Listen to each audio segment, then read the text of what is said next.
श्री स्वामी हरिदास तेतराम। आज कुछ चर्चा सुरसुरी माँ भगवती गंगा की। माँ गंगा जो हम सबको तारने के लिए इस धराधाम पर विराजित हैं। पंडित राज जगन्नाथ उनके बारे में लिखते हैं कि हमने एक अद्भुत चमत्कार भरा दृश्य देखा कि यमराज का नगर सूना पड़ा हुआ है। कहीं कोई कोलाहल चित्कार सुनाई नहीं देती। यमराज के दूत इधर उधर खोजते हुए दौड़ रहे हैं कि कहीं कोई मृतक हाथ लगे। और दूसरी ओर स्वर्गलोक का मार्ग विमानों की भीड़-भाड़ से सकरा हो गया है। आखिर यह अनहोनी बात हो कैसे रही है? हो न हो मां गंगे, जब से तुम्हारी कल्याणकारिणी महिमा पतित पावनी कथा भूमंडल पर फैली है, तभी से ऐसा अद्भुत होने लगा है। पंडित राज यह बतलाना चाहते हैं कि जब महिमामयी गंगा का नाम और प्रभाव ही एक भी मृतक को यमलोक नहीं जाने देता, विमानों में बैठाकर सीधे स्वर्ग भेज रहा है, तो फिर साक्षात मूर्तिमती गंगा का सानिध्य स्पर्श पवित्र जल में उन्मंजन निमंजन जल का प्राशन प्रणाम और पूजन का जिनको सौभाग्य प्राप्त होता हो, उनके पुण्य और स्वर्ग लाभ की तो बात ही क्या करनी। सचमुच ही भगवती गंगा की महिमा अपार है। जिन्हें किसी प्रकार से मुक्ति सुलभ नहीं, उन निराश पामर कुपात्र घोर पापी जनों के समस्त कलुष को धोने की अपार शक्ति यदि किसी में है, तो वो प्रत्यक्ष मूर्त शक्ति भगवती गंगा में ही है। पृथ्वी लोक भरतखंड में गंगा दो प्रवाहों में प्रभावित हो रही है। एक विंध्य पर्वत के उस पार की गंगा जिसे गोदावरी कहा जाता है, इन्हें कुछ लोग गौतमी गंगा भी कहते हैं, क्योंकि गौतम ऋषि ने भगवान शंकर से प्रार्थना करके इन्हें पृथ्वी पर आने का अनुरोध किया था। और दूसरी विंध्य पर्वत के इस पार हिमालय समुद्भूता भागीरथी गंगा, जिनकी स्थिति उत्तर भारत में है। महाराज सगर के पुत्र भगीरथ की कठोर तपस्या से प्रसन्न होकर संसार के दीनों कुपात्रों घोर पापियों के परम हित और कल्याण की दृष्टि से तथा भगीरथ द्वारा अपने पूर्वज सगर के 60,000 पुत्रों के उद्धार हेतु इनका अवतरण इस धराधाम पर हुआ। दोनों ही गंगाओं को दो तपस्वियों गौतम और भगीरथ के तप से संतुष्ट प्रसन्न होकर भगवान चंद्रचूड़ आशुतोष शिवशंकर ने उन्हें अपनी जटाजूट में चिर आश्रय प्रदान कर धन्य किया। गंगा भगवान विष्णु का चरणोदक हैं। वे श्री हरि के चरण कमलों से आविर्भूत होकर आशुतोष भगवान शंकर के जटाजूट में अवस्थित हैं। पश्चात वहां से निकलकर स्वर्ग पृथ्वी पाताल तीनों लोकों में तीन धाराओं में प्रवाहित होती हुई देव दानव मानव और नाग किन्नर आदि सभी का कल्याण करने के लिए सदाव्रत खोले हुए हैं। विचार करके देखा जाए तो भगवत चरणारविंदों की उत्पत्ति मूलकता भी भगवती को भेदभावों से मुक्त निरपेक्ष रखते हुए समान रूप से सबके कल्याण का महान हेतु सिद्ध करती है। गंगा की कथा गंगा की महिमा भक्ति शक्ति की ही कथा और महिमा है। गंगा देवी के यहाँ कोई पूर्वाग्रह या शर्त नहीं है। किसी भी प्रकार से किसी भी अवस्था में किसी भी तरह का पापी से पापी व्यक्ति या जीव उनका दर्शन स्पर्श और परम पावन जल में स्नान तथा पान करके पवित्र और शुद्ध हो सकता है, होता भी है, इसमें कोई संदेह नहीं है। पंडित राज जगन्नाथ भगवती गंगा की स्तुति करते हुए लिखते हैं कि मां गंगे, प्रातःकाल स्नान करते समय नृत्य रमणियों के वक्ष पर अंकित कस्तूरी का ज्यों ही तुम्हारे जल से संस्पर्श होता है, त्यों ही उस कस्तूरी के आकर मृग हजारों विमान वाहकों के साथ दिव्य ध्येय धारण कर नंदन वन में प्रवेश कर जाते हैं। क्या मृगों की यह मुक्ति कवि के मुक्त चिंतन में गंगा की अमोद मुक्ति दात्री शक्ति का प्रमाण नहीं है? गंगा का उद्गम वस्तुतः भगवान की विगलित करुणा का ही अवतरण है। प्रतीत होता है मानो भगवती महाशक्ति में निहित वात्सल्य स्नेह संप्रक्त अजस्त्र करुणा जलधारा ही गंगा के रूप में साकार हुई है, जो मानव मात्र के लिए अमूल्य वरदान है। भगवती गंगा शक्ति रूपा है। शक्ति में उत्पत्ति, स्थिति और संहार करने की शक्ति होती है। ये लोकोत्तर शक्तियां इनमें भी हैं। स्कंद पुराण के काशी खंड में गंगा की स्तुति में उत्पत्ति, स्थिति, संहार कारिणी, उपरिचारिणी आदि विशेषण गंगा के लिए दिए गए हैं। अन्यत्र भी गंगा की महिमा शक्ति देवी की महिमा का पर्याय बताया गया है। प्रमाणित है कि गंगा और शक्ति स्वरूपान्य देवियों में तत्वतः भेद नहीं है। ब्रह्मकांता भगवती गंगा का शक्तित्व उनकी भुक्ति, मुक्ति, भक्ति प्रदायिनी परमाशक्ति में सदैव जीवंत और जागृत है। श्री भगवान के चरणारविंदों का अतुलित परम प्रेम में प्रताप त्रिलोक को पवित्र करने के लिए पवित्रतम जलधाराओं के रूपों में प्रकट हुआ है। यह वास्तव में भगवान की दिव्य भक्ति शक्ति का ही प्राकट्य है। देवी भागवत के अनुसार गंगा विष्णुपदी विष्णु स्वरूपा है। भारत भूखंड में उनके पदार्पण का हेतु सरस्वती का शाप है।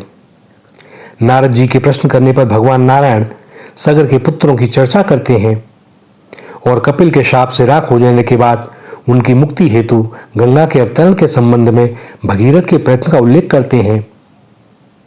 भगवान श्री कृष्ण के आदेश से ही गंगा को भारतवर्ष में आना पड़ा।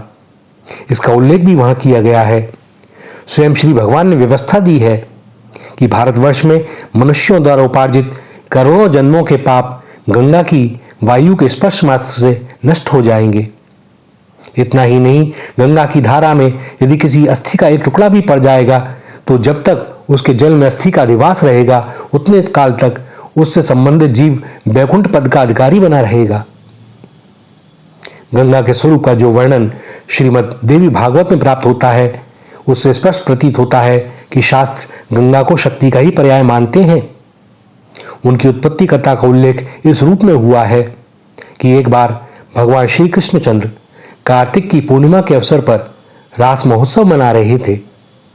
रास मंडल में श्री कृष्ण विराजमान थे।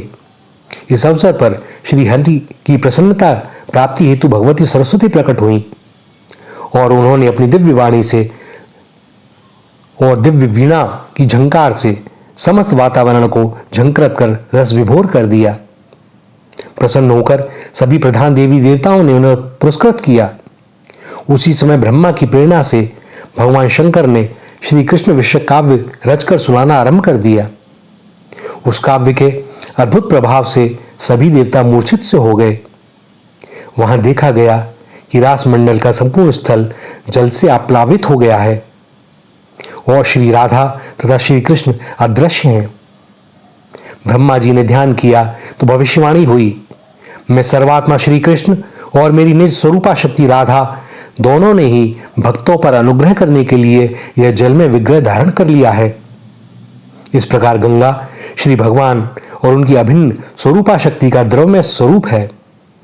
इस प्रकार वे शक्ति और शक्तिमान की मिश्रित मूर्त शक्ति हैं। इसीलिए गंगा को भगवान की जलमयी शक्ति और पृथ्वी को क्षमामयी शक्ति कहा जाता है। गंगा भी भगवान की प्रकृतियों में से एक है। उनका प्राकट्य साक्षात श्री हरि के श्री विग्रह से ही हुआ है। अतः उनमें तथा भगवान में भेद बुद्धि रखना सर्वथा अनुचित और निंदनीय है। देवी भागवत के अनुसार प्रकृति की मूल शक्ति गणेश जन्नी आदि प्रमुख पंचशक्तियों की अंशभूता शक्तियों के प्रधान अंश से गंगा का वैभव वर्णित किया गया है। इस प्रकार माता गंगा एक शक्ति स्वरूपा सिद्ध होती हैं। गंगा की महिमा का तो कहना ही क्या। वाल्मीकि व्यास जैसे भारत के महामनीषी कवियों की परंपरा से लेकर आज तक गंगा के विषय में सहस्त्रों सुललित पवित्र स्रोत रचे गए हैं और सर्वत्र भगवती गंगा की अतुलनीय महिमा और करुणा का निर्मल सुयश प्राप्त होता रहता है। गंगा के किनारे के महान तीर्थ, उनके तटों पर स्थित महान ऋषियों के आश्रम तथा उसके जल में निहित अपार गुणवत्ताएं गंगा को विशिष्ट नदी ही नहीं पवित्रतम कल्याणदात्री देवी के रूप में मान्यता प्रदान करती हैं। सनातन हिंदू मनीषा तो सदैव से यही मानती आई है कि गंगा हमारी और सबकी मां है, जो गौ माता की भांति हमारे परम कल्याण के उद्देश्य से ही हरि की प्रेरणावश भूमंडल पर अवतरित हुई हैं। वास्तव में गंगा गोलोक या विष्णुलोक में भगवान श्री हरि की ही एक स्वरूपा शक्ति हैं। पृथ्वी पर उनके अवतरण के अनेक कारण पुराणों में कहे गए हैं। प्रायः वह सब कारण पुराणों की कथा प्रसंगों से पूर्णतया तादात्म्य युक्त हैं। उनमें परस्पर अंतर है, पर वे चाहे भागीरथ जी की कारण हो या देवताओं के अथवा सरस्वती के, सभी एक दूसरे से संबद्ध हैं। यह कल्पः सह कल्प पूर्वः, इस सूत्र में सबका सामंजस्य हो जाता है। शास्त्रों से प्रमाणित सत्य यह है कि जैसे अन्य शक्तियां, अन्य देवियां शक्ति स्वरूपा हैं, उसी प्रकार माता गंगा भी साक्षात श्री शक्ति स्वरूपा हैं और उनकी आराधना उपासना का फल भी वही है जो भगवती शक्ति के अन्य स्वरूपों की आराधना और उपासना से प्राप्त होता है। गंगा के साथ एक विशेषता और अधिक है कि इस देवी का स्वरूप इस कलिकाल में भी पूर्णतया प्रत्यक्ष और सर्वसुलभ है। हिंदू सनातन परंपरा में गंगा की महिमा सर्वविदित है। आस्तिक जन इन्हें अशरण शरण्या, मुक्तिदायिनी, परम कारुण्यमयी और तीर्थों की जननी के रूप में जानते और मानते हैं। भारतवर्ष में गंगा की उपस्थिति कोटि कोटि भारतीयों की धन्यता का प्रतीक है। गंगा, गीता, गायत्री, गणपति, गौरी और गोपाल, ये पुण्य स्मरण मात्र से हिंदू मन सर्वथा पवित्र, मंगलमय और कल्याणकारी भावों से भर जाता है। कहा जाता है कि जो व्यक्ति इनका प्रातः स्मरण करते हैं वे संसार के समस्त बंधनों से मुक्त हो जाते हैं। लोक में ऐसी युक्ति प्रचलित है। गंगा, गीता, गायत्री, गणपति, गौरी, गोपाल, प्रातःकाल जो नर भजें ते न परें भवजाल। तो भैया, देवी भागवत में श्री गंगा का जो ध्यान वर्णित किया गया है उसमें कहा गया है कि भगवान नारायण कहते हैं, हे नारद, इनका ध्यान संपूर्ण पापों को नष्ट कर देता है। गंगा का वर्ण श्वेत कमल के समान स्वच्छ है। वे समस्त पापों का उच्छेद कर देती हैं। पूर्णतम पर ब्रह्म भगवान श्री कृष्ण के श्री विग्रह से इनका प्राकट्य हुआ है। ये परम साध्वी उन्हीं के समान सुयोग्य हैं। चिन्मय वस्त्र इनकी शोभा बढ़ाते हैं।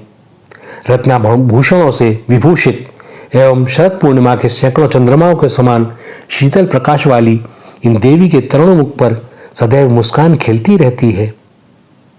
तारुण्य की साक्षात देवी भगवती गंगा के शीश पर अलकावली सुशोभित है। मालती के पुष्पों में इनकी शोभा निरंतर बढ़ती रहती है।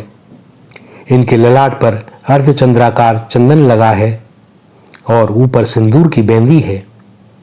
दोनों मनोहर अधोष्ठ पक्व बिंब फल की भांति अरुण है।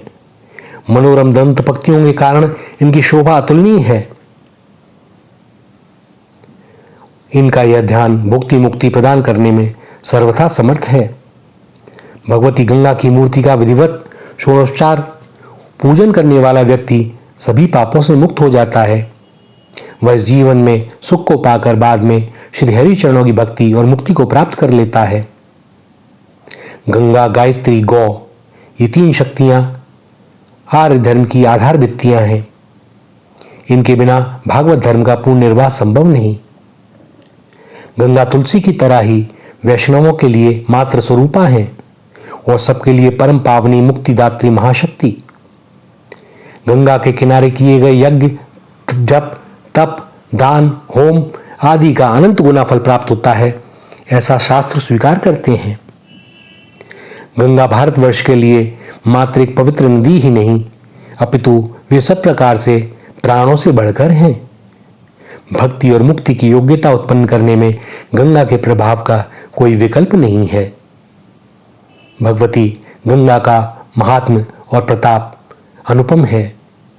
वे दुर्लभ से दुर्लभ गति प्रदान करने में सहज ही समर्थ हैं और तभी तो पंडित जगन्नाथ उनके बारे में कहते हैं कि महान दान, ध्यान, अनेक प्रकार के साधन, अनेक प्रकार के कष्टकारक तप आदि से भी जो विष्णु पद दुर्लभ है, उसे जो गंगा साधारण से साधारण जन को भी अपनी कृपा शक्ति से प्रदान करती है, उनकी तुलना भला अन्य किसी से कैसे की जा सकती है। ऐसी लोक परलोक निर्मात्री, ऐसी वात्सल्यमयी मां गंगा को शत शत बार नमन। कभी जाएं ऋषिकेश, हरिद्वार, देवप्रयाग, रुद्रप्रयाग और स्नान करें। मां गंगा का जल का स्पर्श करते ही आपको ऐसा प्रतीत होगा मां ने आपको अंक से लगा लिया है। इतना प्रेम, सहज आकर्षण, बस किसके लिए? हम लोगों के कल्याण के लिए। श्री राधा, श्री राधा, श्री राधा।